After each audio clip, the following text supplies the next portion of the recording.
Konflik di Timur Tengah antara Iran, Israel, dan Amerika Serikat belum mereda. Potensi perang yang berkepanjangan yang berakibat pada penutupan Selat Hormuz berdampak pada ekonomi dunia, termasuk Indonesia. Inilah catatan Kompas TV, perang di Timur Tengah, ujian ekonomi Indonesia.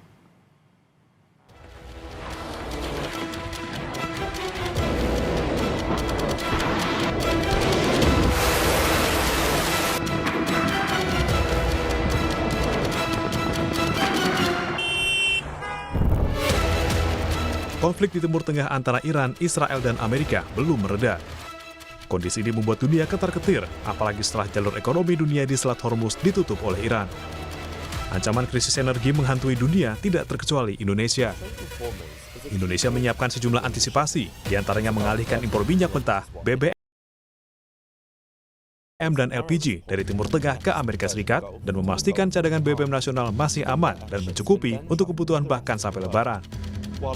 Meski demikian, ada warga yang mengaku panik, takut BBM langka imbas perang di Timur Tengah. Akibatnya, antrian kendaraan pun terjadi di sejumlah stasiun pengisian bahan bakar seperti SPBU Jember Jawa Timur dan SPBU di Banda Aceh. Menteri SDM Bahlil Lahadalia meminta masyarakat tetap tenang karena stok BBM nasional masih aman. Saat ini, BBM yang tersedia mencapai 23 hari sehingga stok nasional masih aman. Minyak kita itu aman, jadi nggak perlu ada panik, nggak perlu. Supply lancar. Kita itu ambil dari Middle East, itu minyak mentahnya bukan minyak jadi. Pertamina sudah men-switch dari Middle East, kita ambil di Amerika, kemudian dari Nigeria, dan dari Brazil. Sementara itu, Menteri Keuangan Purbaya bilang, pemerintah membuka kemungkinan penyesuaian harga BBM bersubsidi jika harga minyak dunia terus melonjak imbas perang di Timur Tengah.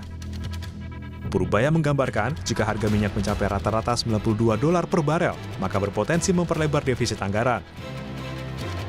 Namun pemerintah mengklaim masih punya opsi untuk menahan defisit anggaran di bawah batas 3%. Ada exercise untuk masing-masing harga minyak sampai berapa, gimana kondisi APBN kita.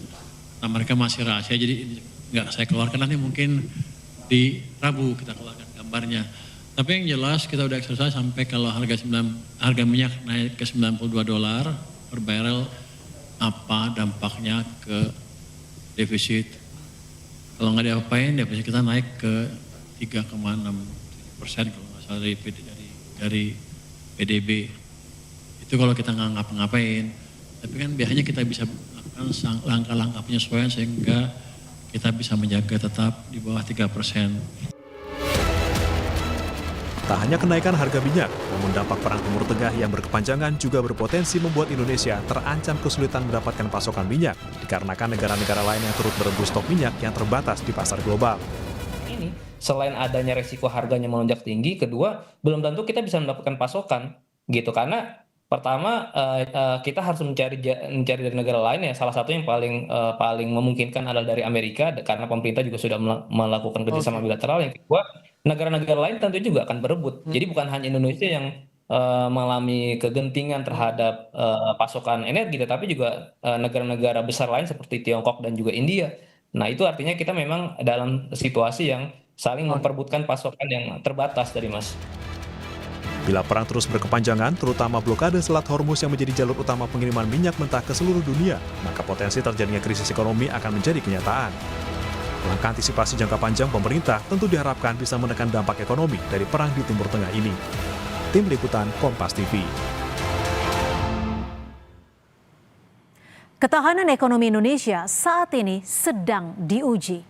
Eskalasi perang antara Iran, Israel, dan Amerika Serikat dampaknya terasa di tanah air.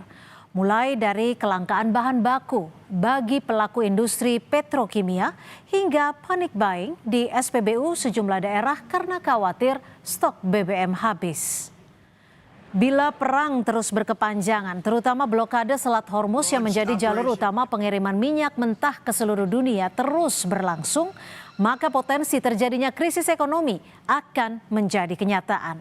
Termasuk bagi Indonesia yang menjadi salah satu negara importir minyak dunia. Para ekonom menghitung kenaikan harga minyak $1 Amerika per barel akan menambah defisit APBN sekitar 6,8 triliun rupiah.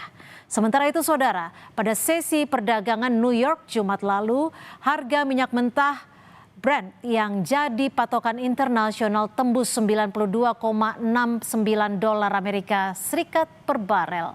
Harga ini melonjak $22 AS per barel dari asumsi harga minyak yang dipatok dalam APBN kita, yakni $70 Amerika per barel. Ujian bagi ketahanan ekonomi kita semakin lengkap karena pergerakan nilai tukar rupiah terhadap dolar Amerika cukup fluktuatif. Pada perdagangan Jumat lalu, nilai tukar rupiah melemah Rp16.919 per dolar AS setelah sempat menguat di Rp16.886 per dolar sehari sebelumnya. Menteri Keuangan Purbaya Yudi Sadewa menjamin bila APBN kita sehat dan kemampuan fiskal aman.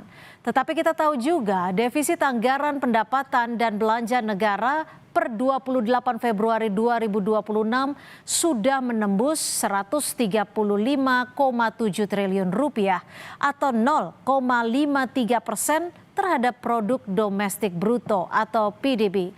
Angka ini melonjak tajam bila kita bandingkan dengan realisasi defisit pada Februari tahun lalu yang hanya sebesar 30,7 triliun rupiah atau sekitar 0,13% dari PDB.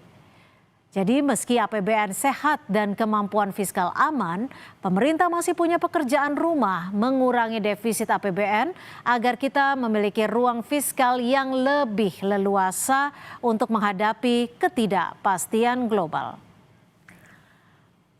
Untuk itu, pemerintah harus segera melakukan penyesuaian kebijakan berupa penghematan belanja negara, menunda rencana belanja yang tidak mendesak, hingga menjadwalkan ulang pelaksanaan berbagai proyek pembangunan ke tahun depan, termasuk menyesuaikan kembali target sasaran dari pelaksanaan berbagai program prioritas agar lebih tepat manfaat. Pemerintah juga perlu memperhatikan peringatan yang diberikan sejumlah lembaga pemeringkat internasional untuk tetap disiplin menjaga batas defisit APBN di 3%, serta menjaga independensi Bank Indonesia.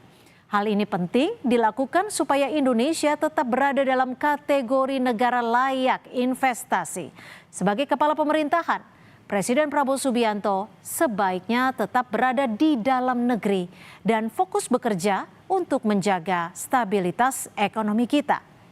Kehadiran Presiden Prabowo tidak semata agar langkah penyesuaian kebijakan berjalan efektif, tetapi juga pesan positif ke publik bahwa pemerintah merespon serius ancaman krisis terhadap ekonomi Indonesia. Kita memang harus optimis bisa melewati situasi ini, tetapi perlu langkah antisipatif serta khusus untuk menghindari dampak buruk krisis ekonomi akibat gejolak Timur Tengah. Demikian catatan Kompas TV, kita jumpa lagi pekan depan.